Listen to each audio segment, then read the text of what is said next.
Hey everyone, welcome to Twin Oaks Farm. Thanks for joining us on Twin Oaks Farm Poultry on YouTube, and we are in the meat bird production barn.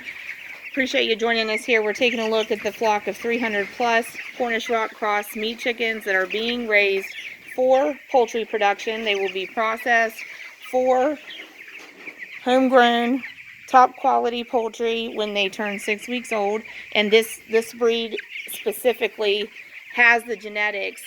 It's a hybrid, so it specifically has the genetics that make it really great at being grown for poultry and finishing in about 6 weeks. So we're actually filling up their feeders. So this flock has a little over 300 birds, and they consume about 50 pounds of feed each day. So right there's, when they hear feed going in, they are really attracted to the feeders right then. So that's basically how they like to use the feeder right there. They circle up, and it's ideal in any meat bird flock that you're raising if you actually can have enough feeders out that all of the birds could, in theory, go to the feeders and all eat at the same time. We actually leave feed in around the clock, so we really don't experience all of the birds flocking to the feeders in a frenzy to all eat at once. But we have 7 feeders in their pen, so that gives a lot of room, so a lot of birds can eat at one time. So it accommodates quite a few, which you can see if they all fit around those feeders in a circle, a lot of them can get there at once. So some good news and bad news for the flock today to share in this video. The good news is we have 302 birds thriving and doing great, and the bad news is we did lose a bird today. So the count this morning was 303, and as of this afternoon, it's 302. And the one that we lost today was just, we generally will just categorize that as failure to thrive. There wasn't a set of specific indicators of any specific pathogen, so basically failure to thrive. But it was one of about 6 birds that we had identified that were not keeping up with the growth of most of the birds in the flock. So it was smaller, and as of yesterday it looked fine, but as of this morning, they're very social and inquisitive. As of this morning, instead of having that behavior is kind of funny. They do that more frequently the older that they get, and both the males and the females exhibit that behavior. But the one that passed away today, when they lose that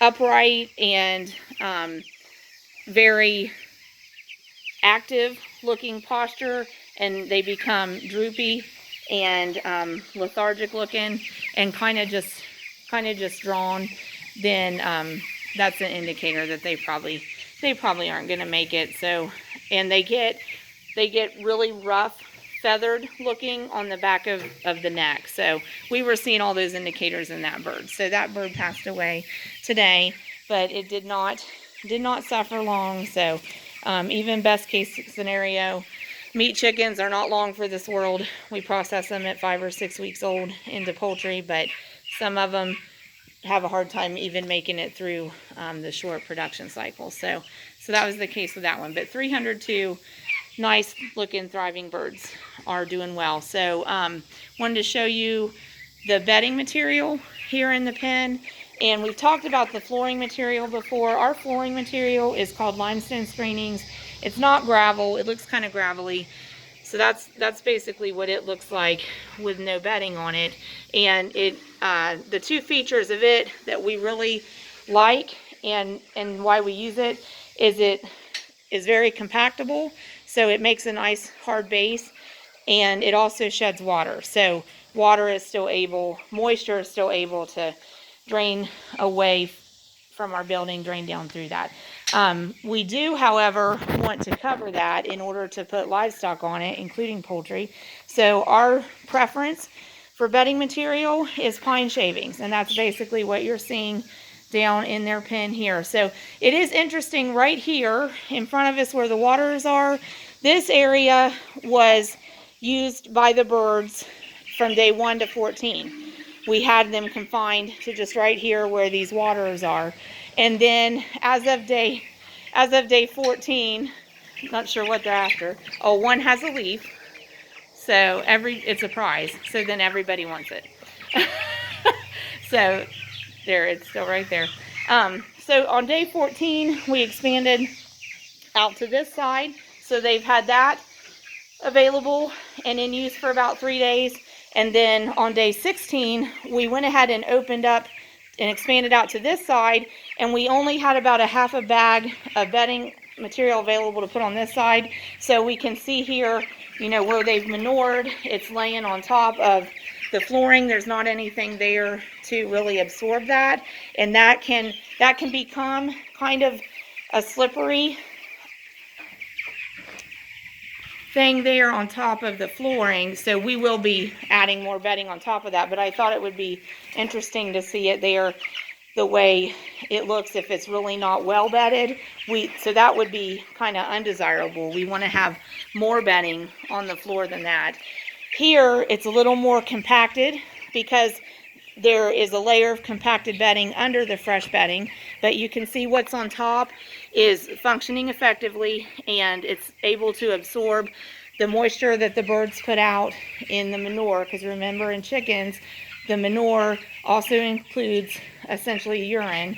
So there's a lot of moisture in it, and it will absorb the moisture out of their manure. And then over here, this bedding, this is actually a little lower than that section where the waters are, because as I said, this is fresh bedding and it doesn't have a layer of compacted bedding already underneath it. But basically that's what we do with the meat birds as they use the bedding and the bedding absorbs moisture.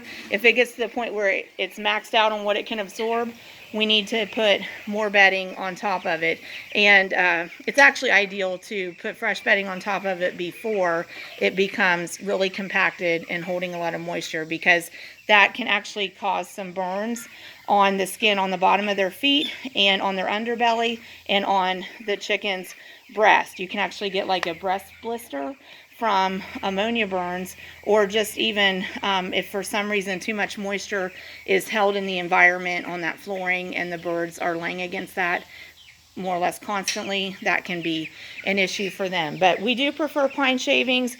If y'all raise poultry and prefer another bedding, please inform us on that in the comments. It's interesting to hear what other options poultry producers enjoy using, even if it's a backyard flock or a meat bird flock for household use. I did want to show you this before we end the video. Here on the back of this bird's point of hip, probably on the recording, it may just look like a stain, but there's actually a little bit of a wound there. And probably what's happened is another bird has probably stepped on this bird right here. And that skin is relatively unprotected because it's not well feathered. So if they get congested, you know, like those birds there are kind of congested and they may step on each other. So probably one has stepped on that one. They have some pretty sharp nails at the bottom of those feet, and that can cause a little wound there. So we actually aren't going to do anything with that. It has already dried up and scabbed over, and generally in every flock we have that happen to at least one bird.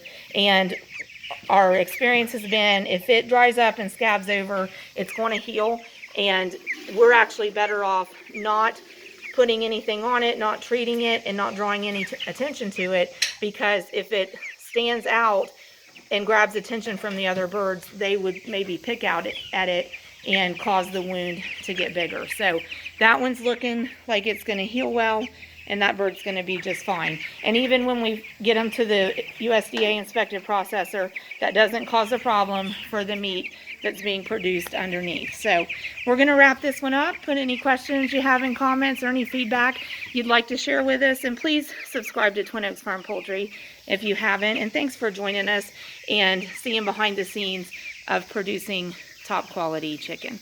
Thanks so much. God bless y'all.